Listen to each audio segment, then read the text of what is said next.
Hello student. अभी हम लोग जो है एक और भी कॉन्ग्रुएंस रूल जो ए एस ए से मिलता जुलता है, इसी के जैसा एक और कॉन्ग्रुएंस रूल हम लोग देखेंगे।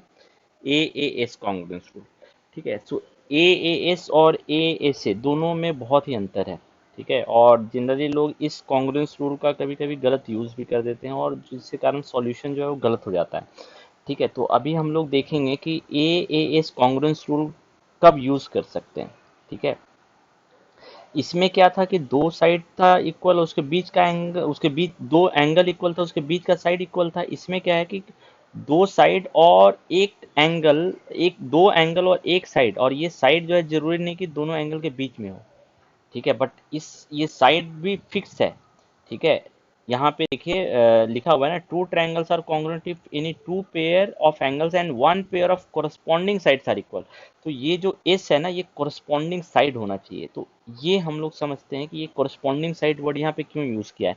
क्यों नहीं कोई भी बोलता है कि any two angles and any one side will be equal, नहीं, कोई भी साइड इक्वल होने से मेरा ट्रायंगल कॉन्ग्रुएंट नहीं हो सकता है। तो इस चीज को हम लोग देखते हैं।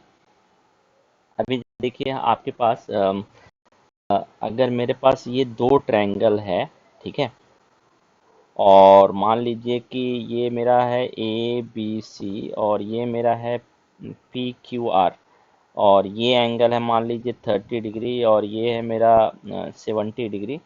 यहाँ पे ये 30 डिग्री है और ये 70 डिग्री है। ठीक है।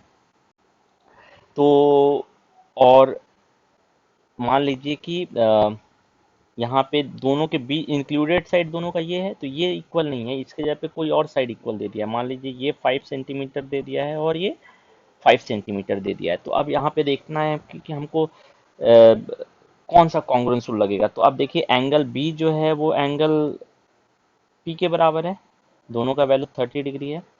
एंगल क्यू जो है वो एंगल सी के बराबर है, दोनों का वैल्यू 70 डिग्री है। और ए सी जो है वो पी क्यू के बराबर है। अब आप यहाँ पे देखिए कि यहाँ पे हम A S A congruence rule नहीं लगा सकते हैं। क्यों नहीं लगा सकते हैं? क्योंकि ये जो साइड है दोनों एंगल के बीच में इंक्लूडेड नहीं है। तो अब हमको देखना है कि क्या यहाँ पे ए ए एस कॉन्ग्रुएंस रूल लगेगा। तो यहाँ पे जो एस है वो कोरस्पॉन्डिंग साइड होना चाहिए। तो कोरस्पॉन्डिंग साइड का क्या मतलब है वो हमको समझना है। तो कोरस्पॉन्डिंग साइड का मतलब है कि ये दोनों साइड अगर इक्वल है और यहाँ पे ए एस कॉन्ग्रुएंस रूल वैलिड है, तो इसका मतलब इसका अपोजिट वाला एंगल भी मुझे देखना पड़ेगा कि वो इक्वल है या नहीं।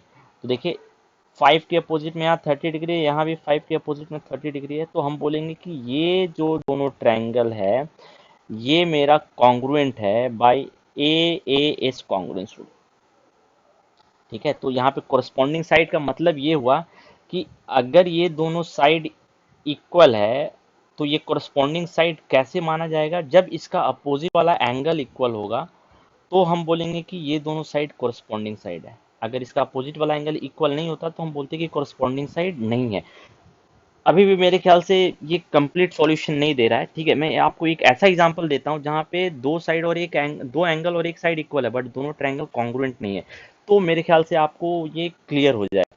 चलिए यहाँ पे देख, मेरे पास जैसे दो ट्रायंगल हैं, देखिए। ठीक है। अब इन दोनों ट्रायंगल में आप ऑब्जर्व कीजिए कि दो एंगल इक्वल है, 38.66 एंड 38.66, 90 डिग्री एंड 90 डिग्री, और एक साइड भी इक्वल है, 3.12 एंड 3.12, सी और जी। ठीक है। तो अब हमको देखना है कि यहाँ पे क्या कॉन्ग्रुएंस रूल लगेगा। ए ए एस कॉन्ग्रुएंस रूल। आप देखिए कि दो साइड इक्वल है, दो एंगल इक्वल है। एंगल सी जो है वो एंगल सी किसके बराबर है? एंगल क्यू के बराबर है। ठीक है। एंगल डी जो है वो एंगल आर के बराबर है। और मेरा बी डी जो है वो आर क्यू के बराबर है ना।